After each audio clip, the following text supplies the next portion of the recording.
I'm Rachel Coleman, and today I'm with Anthony Ward, who's going to ask me some questions about my experience of using his services and his company's services as an IFA. So Anthony, over to you. Thank you, Rachel. Again, thank you for this opportunity, but also thank you for choosing me and my firm. And if we could kick off by asking, how you have felt about using our firms and what you've liked about it, or how helpful we've been into you.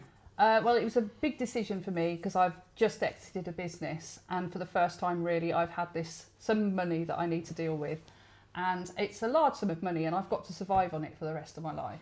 So I was looking for somebody who I could trust, and obviously I've had an IFA before, but it felt a little bit mechanical, disconnected, not personally targeted towards me, and I found that quite difficult. Also, there was a bit of an age difference between me and the advisor, so I wanted somebody a little bit more mature to deal with, somebody who's had some life experience, and you were recommended to me, and we met. And actually what's really important to me, it's not just about my finances, it's about how people deal with me personally. I've got to connect with someone and get on with them.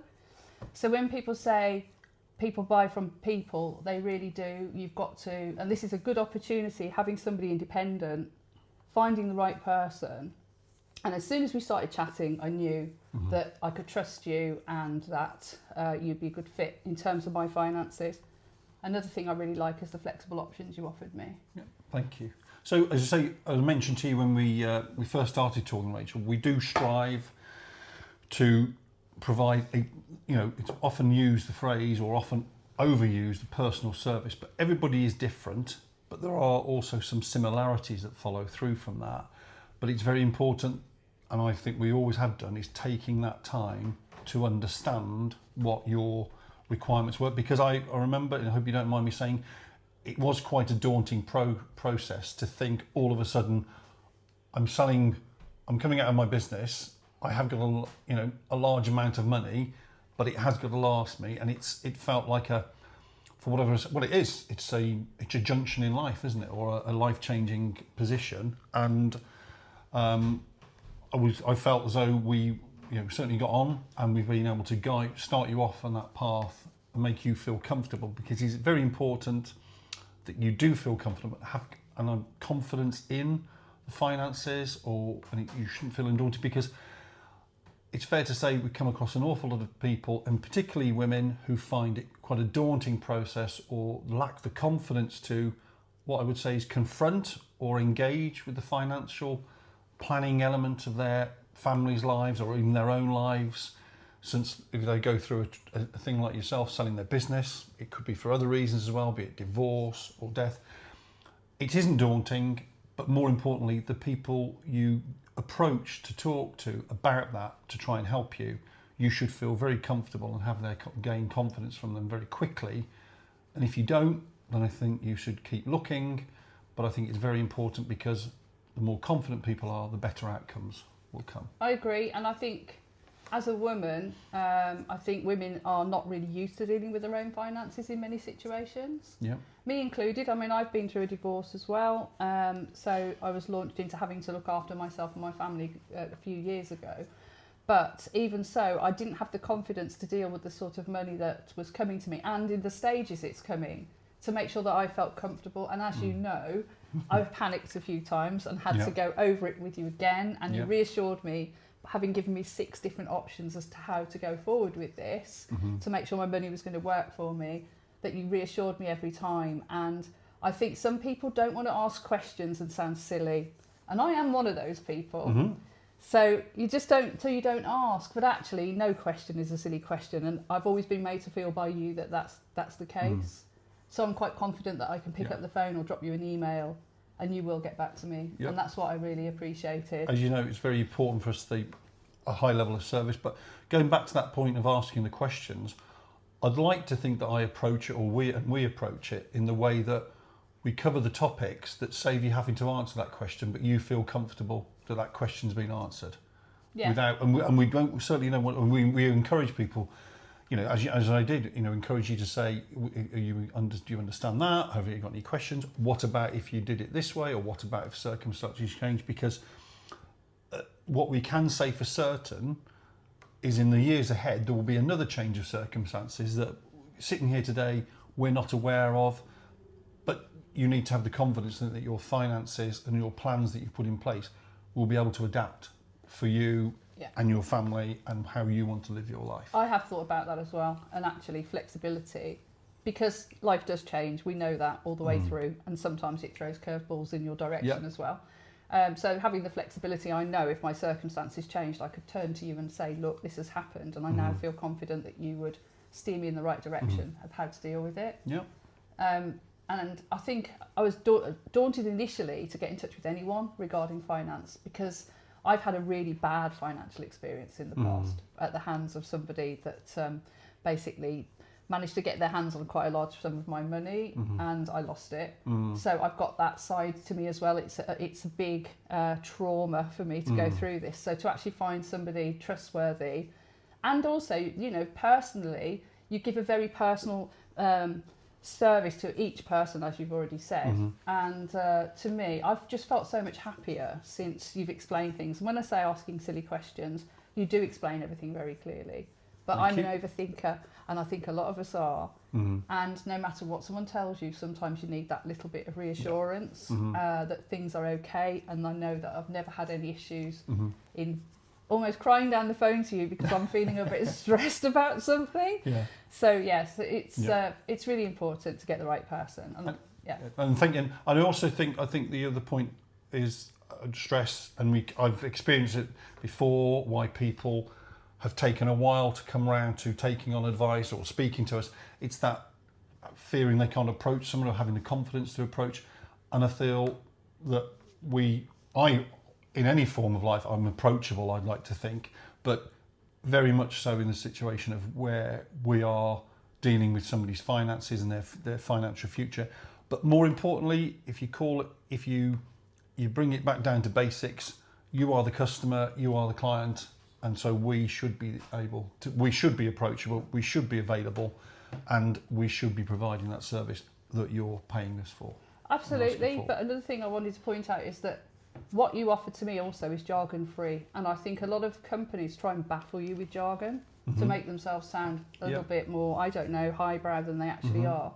So I like the fact you put things in simple terms that I can understand, because I'm not an expert, and I don't purport to be an expert in money or finance. So that's another thing. There's just no jargon. It's very straightforward. And having worked in an industry that used to big up jargon on a big time to try and make sales and make everybody think that we were something we weren't. It's not trend anymore, so we don't do that. But it's amazing. So many businesses do that. They use sort of corporate speak and terminology that puts people off. So really, your simple way of explaining things to me worked for my thought process. Well, I think a classic example of that is time and time again, we come across people who've spoken to other firms, or they're currently involved with other firms, and we have a conversation with them. We go through some of the information that they've had, and all of a sudden think, when we get the question, well, we often get the comment, oh, so that's what that means. And it shouldn't be like that. It should be very straightforward as to what something means when it's presented to somebody, either in an email or in the post or in a conversation, especially when it's to do with your finances and your wealth. You should be able to understand, yep, that's what it means. Those are the implications. And, you know, one thing for certain, we are in a very, very uncertain world. There's more certainty is not going to come out all of a sudden and please everybody. So you've got to be in a situation whereby you're dealing with people who you can trust and are reliable and get back to you and explain, because there will be events going on out there that will have an impact on your finances. But it's important you understand what that impact is, how long it's for, and does it change anything? And if it does, then you've got the flexibility to work around that, and which ultimately gives you the confidence and, dare I say, helps you hopefully sleep at night. I do now. Yeah. I mean, exiting the business was a very long, drawn-out process to make sure it was done 100% correctly. There's so much legislation and paperwork involved in it.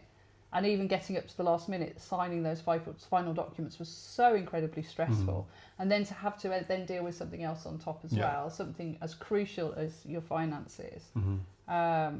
it was a breath of fresh air, to be honest. And No. yes, I do sleep at night now. No, thank you. Thank I mean, you. I do think it is also quite, you know, I think it comes down to also helping you understand the money and, for want of a phrase, what it actually means, because it does mean that you can afford to do that, or certainly does mean you can afford to change your car. No, it doesn't mean, it means no, you can't afford to do that just yet. But that's, you know, that's having the understanding, and because far too many people in a similar situation look at it as one big sum of money and think, oh, I can do that now. And I would like to think that what you've done is a very considered and sensible approach. In time, you realise you can do things, and there's no need to do everything all at once. But you know, you've got the comfort of knowing that the capital and your, you know, your income stream is there working for you to, you know, help you through life and make it as comfortable as possible going forward. Definitely, I agree with that. Because it is a large sum of money, but also to think about it over, I don't know, 20 to 30 years. That's why I appreciated the considered approach. And can I spend this? Can I spend this? Can I spend this? And it's waiting for your money to grow. That's the idea. Yeah. Rather than getting all excited and thinking, woohoo, I can go off and travel the world and I can do everything I want. I mean, you know, obviously I can still... You can do a bit of that.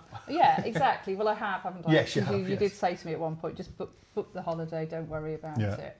Yeah. But, you know, I'm getting used to this new way of living. Not actually having a salary in my bank account every month is a bit of a difficult one. So I have to help myself to my own pot, which is so... But no, overall, I mean, yeah, it's given me a lot of confidence, and I think that's what women lack sometimes when it comes to money, because maybe they haven't had to deal with stuff. No. But, I mean, I haven't been in that situation other than getting divorced and having to operate as a single parent for a while and take over finances and do things that I hadn't had to do before. Yeah. So I was in that situation, but I'm not a figures person either. No. In my business, I wasn't the finance expert by any means. So to me, it's something someone else always did for me, and now I realise what they actually did for me, which is a lot. But yeah, it's good to have this. I feel like I've got flexibility and freedom. But we also might remember me saying that money shouldn't be complicated or shrouded in mystery or mist. It is very simple, and it's the job of somebody like me to make it easy for you to understand that, oh right, that is simple, or yes, that's how that works, and that's how I can do, so that works for me and my family. And as you rightly say, if it does happen to be a woman who's all of a sudden on their own or dealing with the stuff on their own, then it's even more important they have the confidence to fully understand where their position lies, or what their financial position is, and what they can do.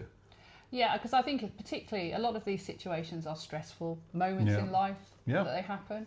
Absolutely. It can be bereavement, it can be divorce, it can just be a sudden need to move somewhere. I don't know. Leaving your business. Leaving your business, quite a major one after 23 years. Yeah. But so in addition to all the stress you're already suffering from through those events, particularly bereavement where you're grieving as well, you just want some comfort from that, really, knowing that the big question about money, you can sort it out quite simply and feel confident. And that's actually...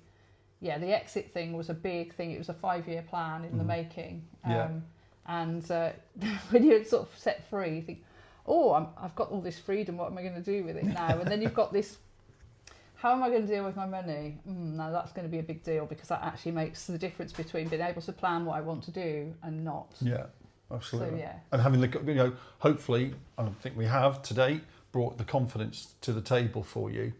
So you are, I would say, you're having a nice time.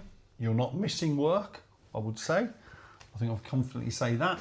But you're also enjoying being able to do what you want to do, but understand that you can afford to be in that position. Yes, and I'm in a good position. I appreciate that. And I still do a little bit of consultancy for my business, so that was quite nice as well. But that's petering out a little bit now, so I will be completely freestyle shortly. But yeah. So no, I highly recommend you and your company. Thank you. Honestly, I do. Especially as I don't really have anyone else I can bounce stuff off at the moment. A lot of people find themselves on their own, and it does keep you awake at night. No I can doubt imagine. about that. No, absolutely. Yeah. Well, thank you, Rachel. That's very reassuring and very grateful. Thank you. No, I'm grateful to you. No, thank you. Mutual gratitude. Mutual appreciation Yeah, society. exactly. Yes, yeah. Thank you. So that's the end of the interview. I hope you enjoyed listening, and well, Anthony's company is going to do the rest, so Okay. you'll see it somewhere on social Yeah. media at Thank some you. point.